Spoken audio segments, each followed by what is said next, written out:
Bonjour à tous et à toutes, bienvenue pour cet atelier sur l'index égalité professionnelle hommes-femmes dans le cadre du programme Mixeur organisé par la CPME 31. Alors de quoi allons-nous parler aujourd'hui? Dans un premier temps, nous allons essayer de voir un petit peu quel est l'esprit de la loi, où est-ce qu'on se situe aujourd'hui dans le cadre des PME de plus de 50 salariés, pourquoi s'engager. Puis nous rentrerons dans le vif du sujet pour essayer de déterminer comment calculer cet index, comment le déclarer et ensuite comment agir. Quand on parle de l'index égalité professionnelle, de quoi parle-t-on exactement?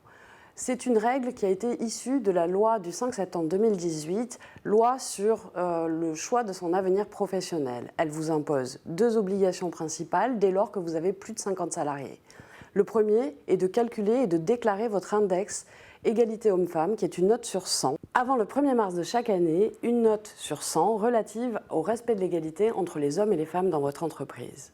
La deuxième obligation de cette loi, c'est pour toutes les entreprises qui auraient obtenu une note en dessous de 75 sur 100, de mettre en place des actions correctives sous 3 ans. Alors pourquoi cette loi aujourd'hui ? Le principe à travail égal, salaire égal date de 1972 et a été inscrit dans la loi depuis. En 1975, c'est l'interdiction de discrimination à l'embauche qui est créée. La loi Roudy intervient en 1983 et crée le Conseil supérieur à l'égalité professionnelle. Depuis 2001, vous avez l'obligation de négocier dans le cadre de la négociation annuelle obligatoire. Et enfin, en 2014, intervient la loi pour l'égalité réelle entre les hommes et les femmes. Malgré cet arsenal juridique, on s'aperçoit en 2014 que les écarts de salaire entre les hommes et les femmes sont encore de 24%. 24% dont 7 points sont dus au temps partiel, on y reviendra par la suite pour faire un petit zoom sur cette question-là, 8 points liés au secteur d'activité dans lesquels les femmes sont plus représentées que les hommes et 9 points restent inexpliqués. Quand on parle de temps partiel, il faut quand même savoir qu'à cette même époque, 26,4% des femmes sont à temps partiel contre seulement 5,5% des hommes. Et on estime que 8 fois plus de mères que de pères font un temps partiel. Alors, quel est l'esprit de cette loi ? Et quelle est la nouveauté? Pourquoi rajouter un arsenal juridique supplémentaire? Aujourd'hui, la loi vous impose désormais une obligation de résultat. On le verra par la suite, assortie de sanctions et de modalités de contrôle. Si nous devons parler des valeurs de la loi, elles sont de 4 ordres. La première, c'est qu'elle se veut porteuse de sens. La volonté qui a été mise en avant était de faire réfléchir et de progresser sur ces questions-là. La deuxième, c'est la simplicité, raison pour laquelle il y a une méthodologie différente adaptée à la taille de l'entreprise. Dans les faits, nous le verrons, la loi reste malgré tout relativement complexe. Par contre, le gouvernement a mis à votre disposition un certain nombre d'aides qui vous permettent de remplir cette obligation. On y reviendra également par la suite. La troisième valeur qui est mise en avant par cette loi, c'est la transparence. Et cette transparence se manifeste dans la manière dont vous allez devoir déclarer. La transparence se fait bien entendu en interne dans l'entreprise, que ce soit vis-à-vis de vos collaborateurs ou des partenaires sociaux, mais également vis-à-vis de l'extérieur, clients, fournisseurs, etc. Mais enfin, la quatrième valeur, c'est la fiabilité et le contrôle, mais nous y reviendrons également par la suite. Alors, où en est-on aujourd'hui?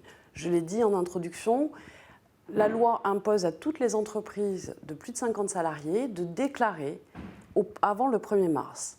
Théoriquement, la déclaration aurait dû être faite avant le 1er mars 2020 pour toutes ces structures.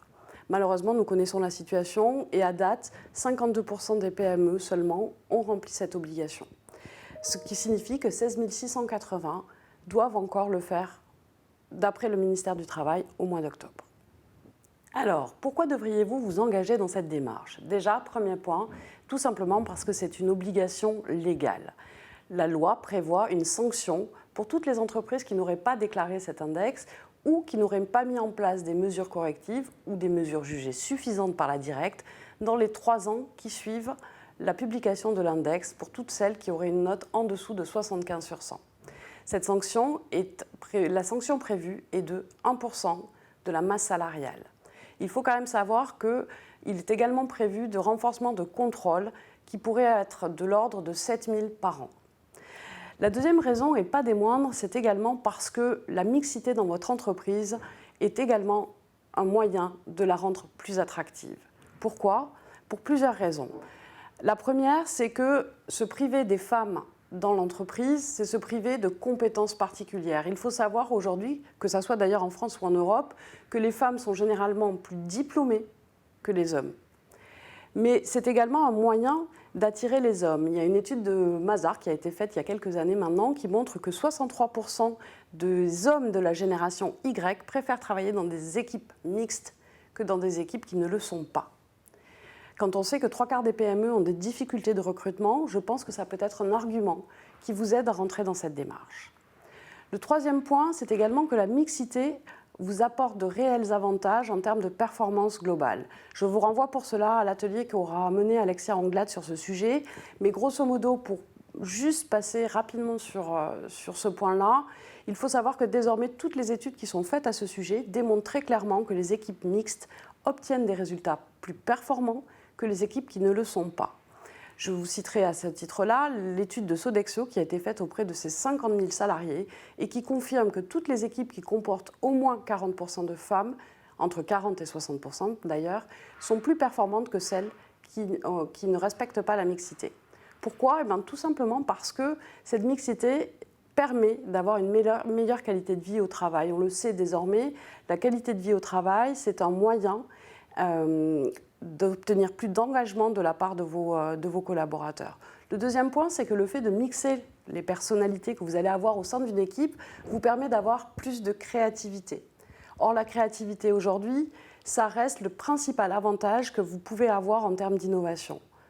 L'innovation, dans un monde où tout va toujours très vite, et quel que soit le secteur d'activité ou la taille de l'entreprise, c'est le meilleur avantage concurrentiel que vous pourrez avoir. Et enfin, tout simplement, c'est parce que pour pouvoir accéder au marché public, il faut respecter cette mixité. La dernière raison, et la principale à mes yeux en tout cas, c'est tout simplement parce qu'il est nécessaire de travailler à plus d'égalité. Rien ne justifie aujourd'hui que les femmes puissent gagner moins que les hommes ou qu'elles ne puissent pas avoir les mêmes droits et les mêmes accès dans le monde de l'entreprise. Alors maintenant, on va voir un petit peu comment on peut calculer cet index. Qui doit le faire? Qu'est-ce qu'on doit déclarer? Quand? Comment? Et qu'en fait-on après?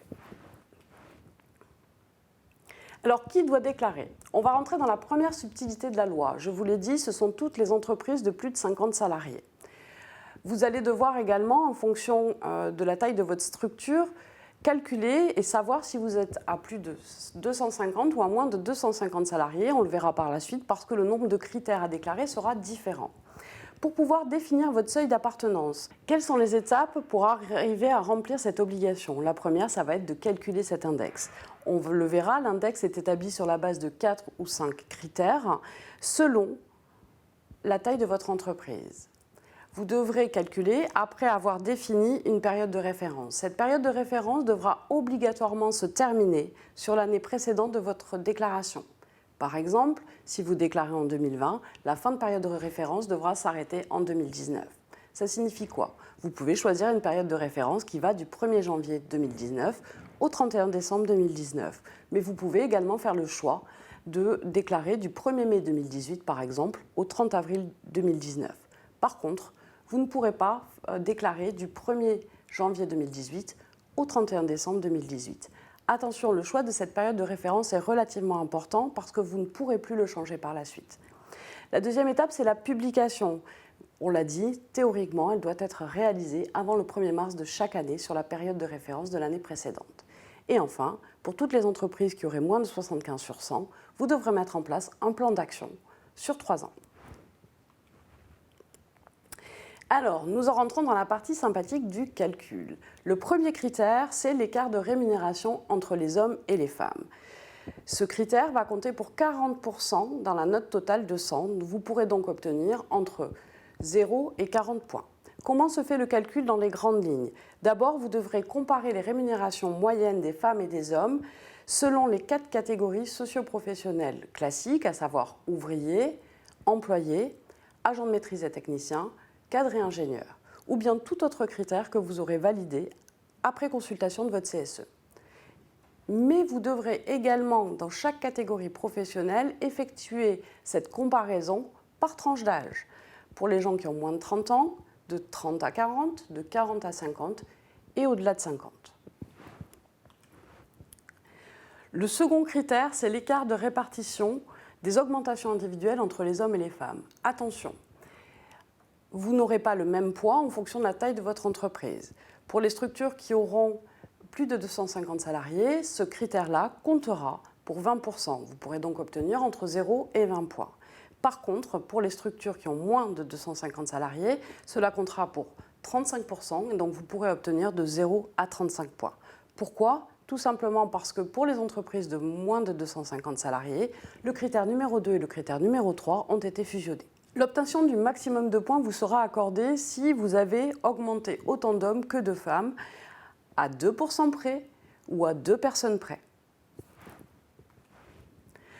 Le critère numéro 3, qui n'est donc applicable, comme je le disais précédemment, que pour les structures qui ont plus de 250 salariés, c'est l'écart de répartition des promotions entre les femmes et les hommes. L'indicateur n'est calculable que si les catégories socio-professionnelles qui comportent au moins 10 femmes et 10 hommes représentent au moins 40% des effectifs totaux. On commence à toucher du doigt un petit peu les spécificités et la complexité du calcul de cet index. Donc pour toutes ces entreprises, ce critère représentera jusqu'à 15% de la note totale. Vous pourrez donc obtenir entre 0 et 15 points. Même chose que pour le critère précédent, le maximum de points vous sera accordé si l'entreprise a promu autant d'hommes que de femmes, à 2% près ou à 2 personnes près.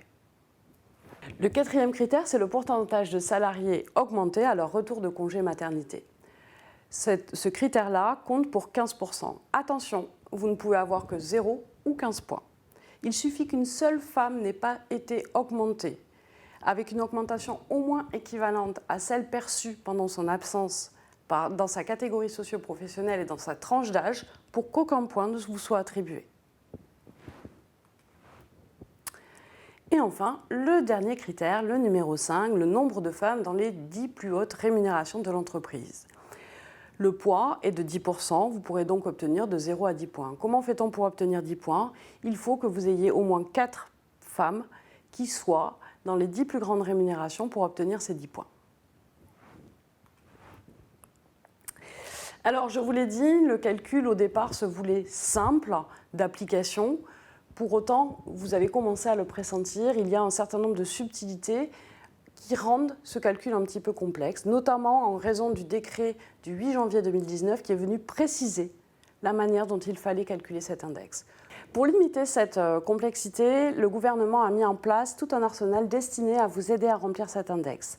Le premier, c'est un simulateur en ligne que vous pourrez trouver sur le site du gouvernement. Le deuxième, c'est un support téléphonique qui est ouvert jusqu'au 15 décembre. Vous pouvez contacter le 0800 009 110, je répète 0800 009 110, pour pouvoir répondre à toutes les questions que vous pouvez vous poser à ce sujet. Vous pourrez également bénéficier de 2 stages d'une demi-journée qui seront pris en charge financièrement de manière à vous former sur ces questions. Si vous préférez vous former à votre rythme, vous pourrez également suivre une auto-formation en ligne au moyen d'un MOOC qui est également mis à votre disposition. Dernier point enfin, des référents ont été nommés par les directs. Il suffit de vous rapprocher de la directe dont vous dépendez pour connaître votre référent qui pourra vous accompagner sur ces questions.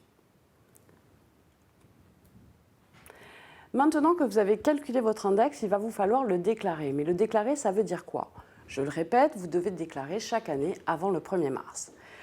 Le premier point de la déclaration, c'est que pour toutes les entreprises qui auraient un site internet, vous devez publier cet index sur votre site internet. À défaut, et quand je dis à défaut, c'est si vous n'avez pas de site internet, vous devrez communiquer auprès des salariés les résultats de cet index. La deuxième obligation, c'est de communiquer auprès de votre CSE. Comment ? Par le biais, bien entendu, de l'information annuelle au sujet de l'égalité professionnelle, mais également en rajoutant ces données au sein de votre BDES. Et enfin, vous devrez transmettre les résultats au ministère du Travail via le formulaire qui est prévu en ligne à cet effet. Vous avez déclaré et vous obtenez une note inférieure à 75 sur 100. Que se passe-t-il ? Vous avez 3 ans pour vous mettre en conformité via, à minima, un plan de rattrapage salarial que vous devrez mettre à l'ordre du jour de votre négociation annuelle obligatoire. Mais également, à travers une programmation annuelle ou pluriannuelle de mesures financières propres à réduire ces écarts. Si vous ne parvenez pas à obtenir un accord collectif, vous aurez la possibilité de mettre en place des mesures de manière unilatérale après consultation de votre CSE. Au-delà des obligations purement financières, je pense qu'il est important et nécessaire pour pouvoir réduire ces écarts d'également agir sur d'autres axes, d'autres actions, comme par exemple mettre en place des mesures visant à favoriser l'équilibre entre vie professionnelle et vie privée. Mais ce sont déjà des mesures que vous devez négocier chaque année lors de votre NAO. La CPME peut vous aider également et prévoit prochainement de mettre en place des ateliers, d'une part pour vous aider à remplir cette obligation légale, mais également pour faire de cette question une opportunité pour votre entreprise. Cet atelier est désormais terminé, je vous remercie de m'avoir écouté. Et pour finir, je vais vous laisser sur une petite note d'humour en espérant que le petit film que je vais vous montrer n'aura bientôt plus lieu d'être. Is your company looking to maximize their output while cutting back on costs? Why outsource all your production to faraway countries like India, China, and Narnia when we have the cheapest and best workforce right here in the good old US of A? Women. That's right. With Pink Sourcing, women are a bargain at the workplace since you only have to pay them 77 cents on the dollar. Right, Kathy? Wait, what? I make 60 cents. Who are you, Bill Gates? ¿De qué? I make 55 cents. Who is she, Yeezy? No, come on. Those are men. Even more importantly, you don't have to pay women overtime. They'll never ask for a raise, and they don't complain about their working conditions. Right, Kathy? Don't forget, women are great at remembering birthdays. They're the only ones who bring baked goods into the office, and they smell nice. Also, you don't have to pay for women's birth control. And if they do get knocked up, when they leave to have the baby, you get off scot-free. But don't worry, guys. Your boner pills are still covered. And ladies, who cares if you make $30,000 less than men at your job when they have free tampons in the bathroom?